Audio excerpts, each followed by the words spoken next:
thanks so much for sitting down with me today on KCTV5 Plus. You and your mom's story is just so interesting. You've been through such a journey together. I'm curious, what brought you guys from the Midwest to South Korea in the first place?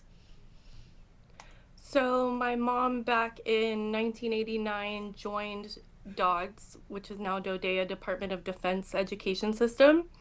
Um, and so we lived in Germany for 4 years. We moved to Germany, and then that took us from Germany to Korea.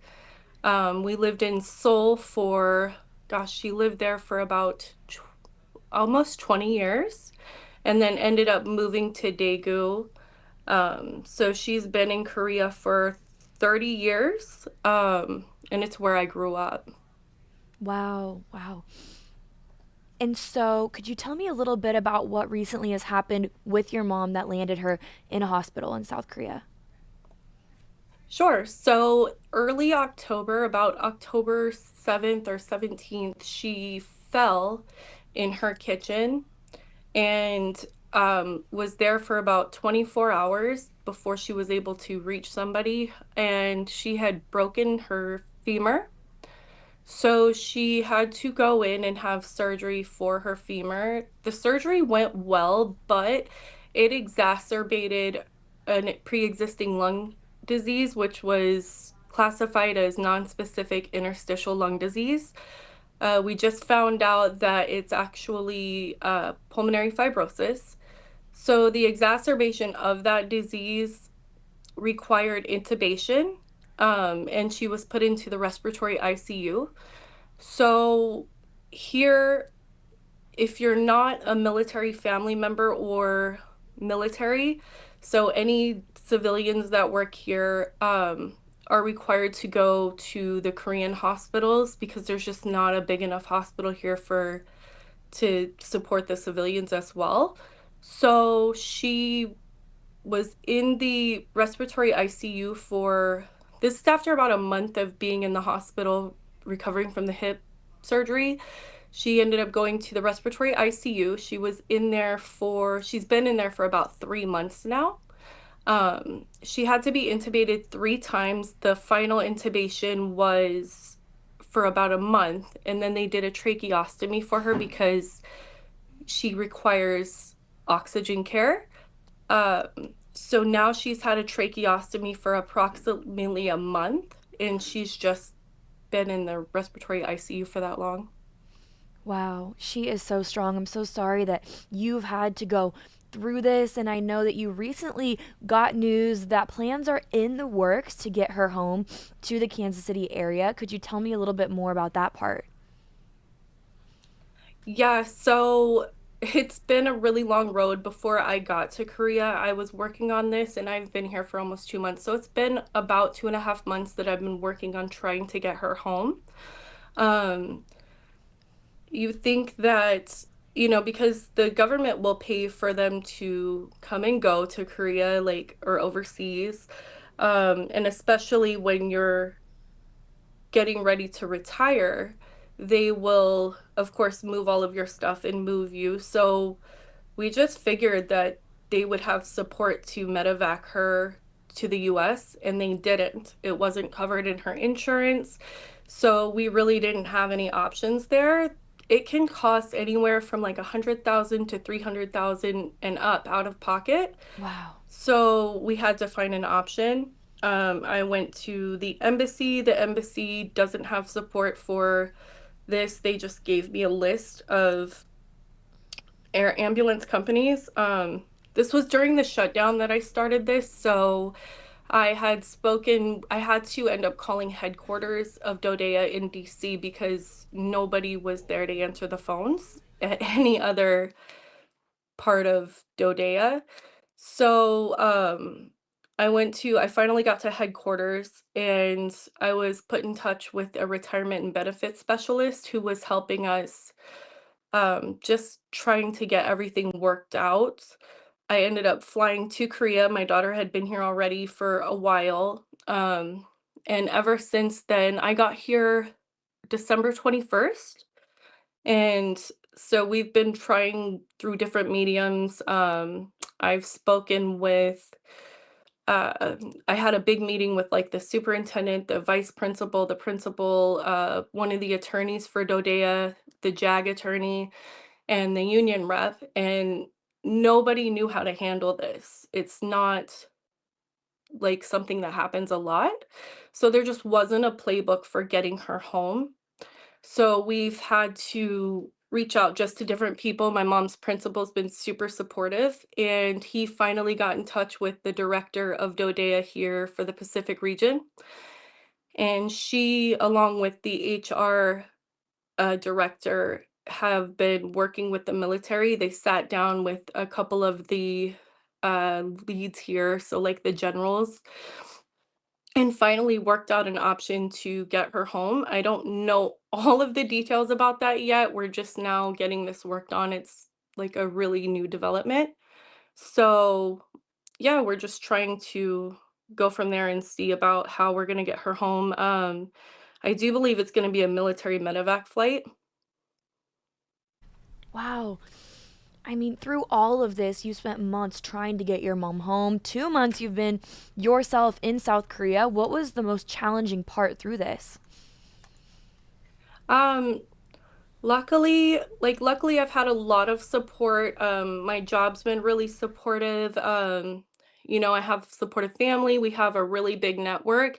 It's really just been trying to navigate the government system. We had to work out getting me a power of attorney while she's incapacitated. So the lawyers had to come to the hospital to get that done.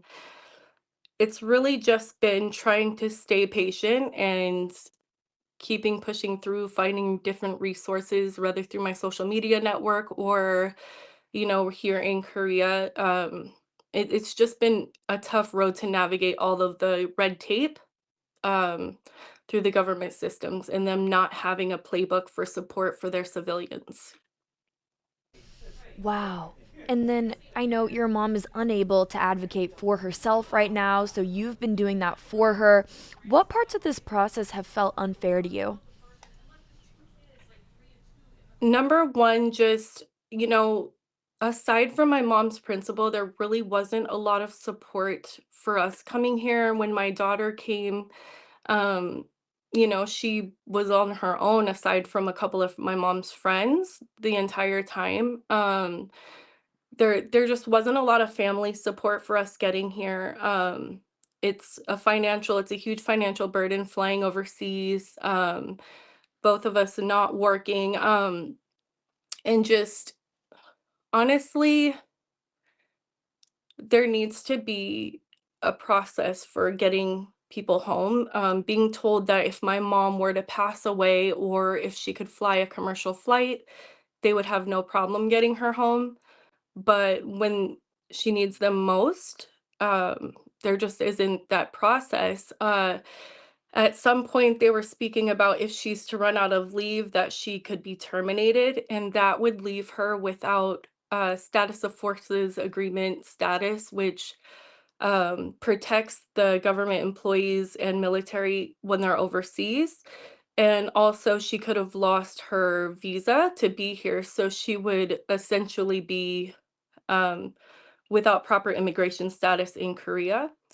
Um, I think while Korean healthcare is absolutely amazing, and in some aspects they are far more advanced than some of the things in the US, it's for her to have to be there, the care that she's receiving now, they view as end of life care, as to where if she was in the US, it would be rehabilitation efforts going on. So I think not having that medical care as well to intervene when things kind of differ. Yeah, and then what will it mean to have your mom home when she's finally able to get on that flight and get back to the United States? So it's gonna mean the world to us. We've I I just really want her, like, I'm attempting to get her transferred to KU Med. That's something else that we're working on right now. They have one of the top pulmonary programs in the US, as well as they do specialize in interstitial lung disease. So I think it's going to be a big help for her. I want her to have a quality of life as of right now. She's literally, it sounds really bad. She's tied to the bed by her hands. She can't free her hands because they're afraid that she'll pull her tube. Um, so really just giving her a better quality of life than what she's had for the past 3 months will be amazing. My kids being able to see her, my husband being able to see her, and her being home with family, it's just going to give us a really big sense of security. It's going to allow us to be there a lot more for her than we've been able to be while she's been over here as well. Wow. And Megan, I know you mentioned how you want this process to be more streamlined. You mentioned, for example, if she were to pass, she would be able to easily get back to the United States. But since she is in need of medical care, that has added some more hurdles. So, in your mind, what would the perfect situation be? I think a lot of people are curious about that part. So, as I said, like if it were a military family member, if she were a military spouse, if she were in the military herself, she would have been medevaced right away if there were not capabilities to take care of her here. So, as soon as they found out, as soon as the hospital here said we can't care for her properly anymore, then she would have been flown to the US. Us having to come here and sit here for months just isn't working. They need to have, support if a civilian does like have a catastrophic medical issue to be able to get them to the US right away, whether that be to Hawaii, which is the next capable, like the closest hospital US wise, or whether it's to their home of record. They need to have that. There needs to be support in the way of getting their stuff out. If I hadn't grown up in this system and then later married into the military, this would have been a lot harder for me. Imagine somebody that's never been overseas having to come overseas and navigate not only an entirely different culture, but also all of the things that come along with being a military or government employee.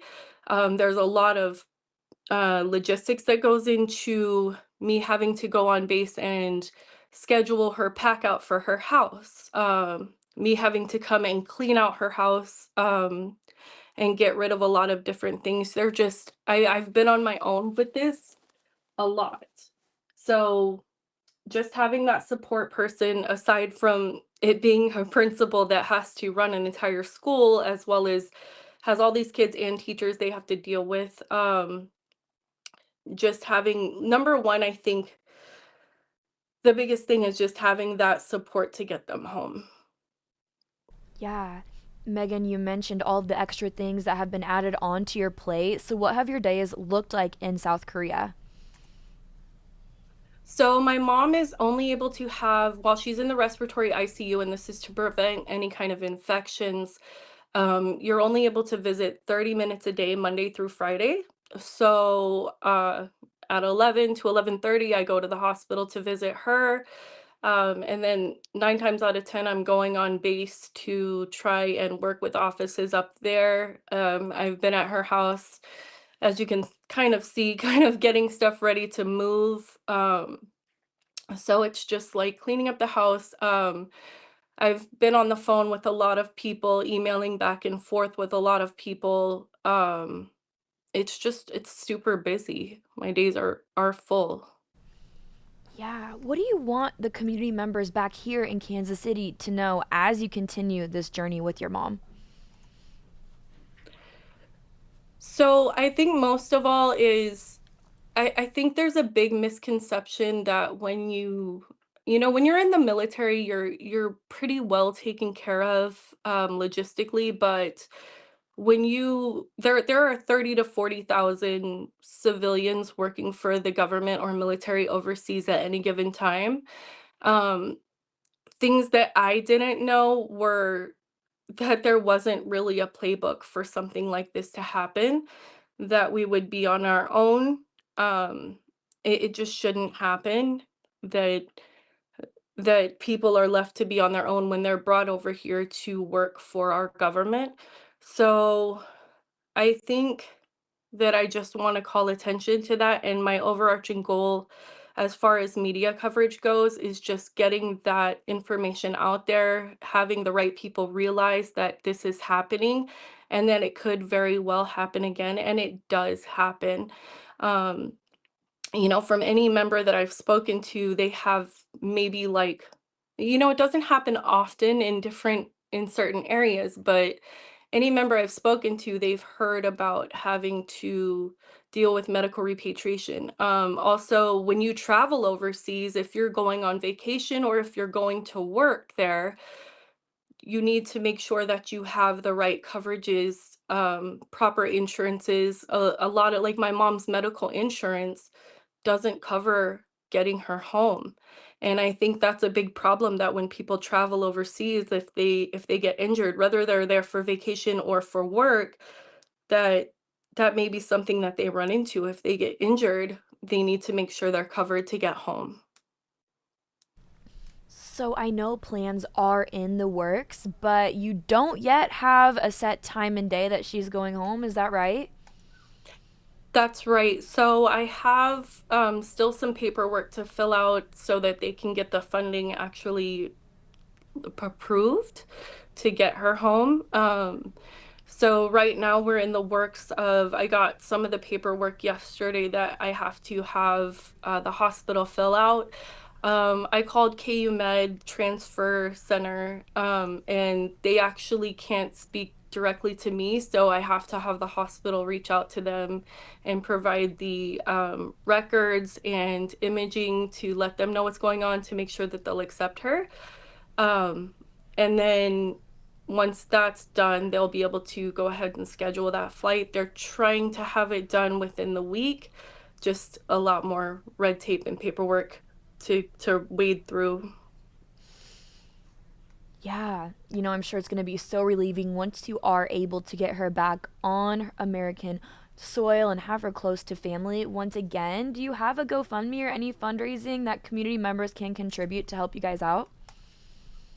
We do have a GoFundMe, and I can send you that link as well.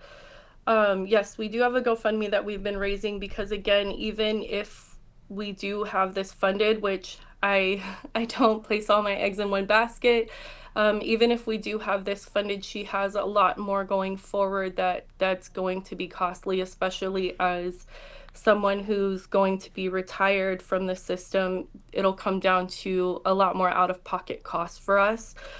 She's looking at long-term care and then also just, additional travel expenses and things like that that we have to incur.